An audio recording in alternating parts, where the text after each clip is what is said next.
Dans l'univers des forces surnaturelles, il existe peu d'entités aussi terrifiantes que Gabriel. Personnage issu du film d'horreur Malignant, Gabriel n'est pas un monstre, mais un tératome, le jumeau maléfique et physiquement déformé de l'héroïne Maddie. Fusionné au corps de sa sœur, Gabriel est capable de prendre le contrôle total de Maddie.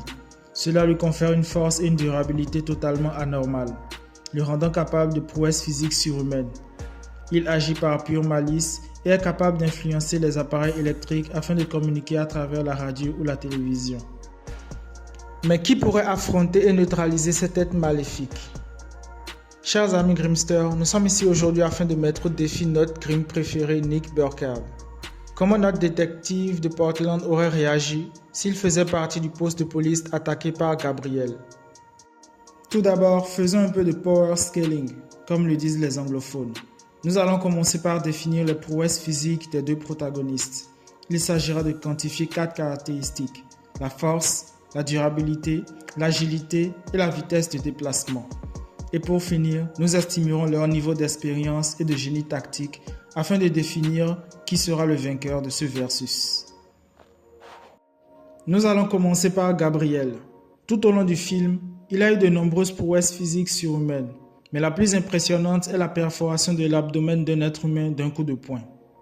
Dans cette scène, Gabriel, d'un coup, perfore l'abdomen d'une femme de part en part, afin de pénétrer la peau, les muscles et les organes, puis ressortir de l'autre côté du corps. Il faut une force de frappe minimale de 3500 à 4500 Newton, appliquée sur un point précis. Sachant qu'un coup de poing d'un homme normal est de 800 à 1000 Newton, cela veut dire que Gabriel est 8 à 9 fois plus fort qu'un homme normal. Dans ce même domaine, Nick a déjà été capable de porter un coup de poing à une boîte en métal et de la déformer. Afin de réaliser une telle prouesse, la force générée doit être similaire à celle nécessaire pour perforer un abdomen. En gros, Nick Burkhardt devrait être également 8 à 9 fois plus fort qu'un homme normal. Résultat, Nick et Gabriel sont dos à dos en termes de force physique pure. En termes d'agilité, Gabriel est capable de grimper des piliers à une vitesse fulgurante, assez vite pour disparaître du champ de vision des policiers et réattaquer sans qu'ils ne puissent réagir. Ce niveau d'agilité et de temps de réaction est largement supérieur à celui d'athlètes d'élite qui, selon certaines recherches, serait déjà 3 à 4 fois supérieur à un humain normal.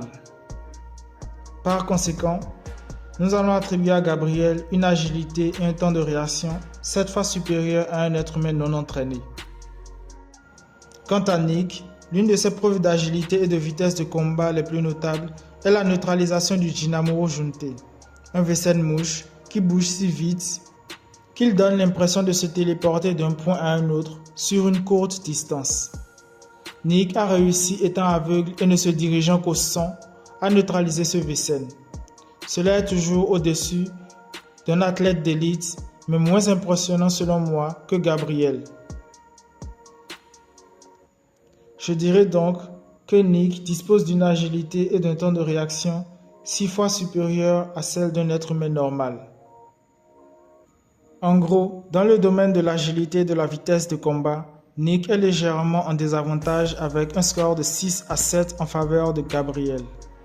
Maintenant que nous avons évalué la force et l'agilité des deux combattants, passons à l'analyse de la durabilité. Gabriel n'est pas invulnérable aux balles et aux armes blanches. Cependant, il a une forte résistance au traumatisme contondant. Il a été capable d'affronter de nombreux opposants, recevoir des coups de poing et continuer sans dégâts majeurs. Je le noterai donc à un niveau de durabilité 7 fois supérieur à celle d'un homme normal. Concernant Nick, il a reçu des coups d'un knuckle à vie, un Vessen cheval avec des sabots au niveau de la main, et a pris des coups d'un Sig Bars, un Vessen ogre avec une densité osseuse 2 fois supérieure à celle d'un homme normal. Cela témoigne d'une incroyable résistance au traumatisme contondant, bien supérieure à celle de Gabriel. Je noterai donc notre Grim à un niveau de durabilité 9 fois supérieur à la normale. Bon, petit récapitulatif. En termes de force, Nos combattants se valent, étant tous deux quantifiés à 8,5 fois plus forts qu'un homme normal. En termes d'agilité, Gabriel a un léger avantage, étant classé à un niveau 7 d'agilité contre un niveau 6 pour Nick. Pour la durabilité, Nick est légèrement supérieur avec un score de 8 contre un score de 9 pour Gabriel. Bon, petit récapitulatif. En termes de force, nos combattants se valent, étant tous deux quantifiés à 8,5 fois plus forts qu'un homme normal. En termes d'agilité, Gabriel a un léger avantage, étant classé à un niveau 7 d'agilité contre un niveau 6 pour Nick.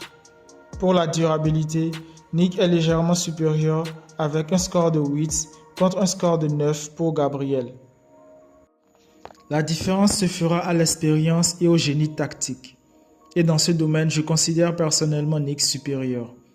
En tant que détective et crime, Nick est entraîné et surtout, contrairement aux adversaires habituels de Gabriel, a l'habitude d'affronter des menaces surhumaines.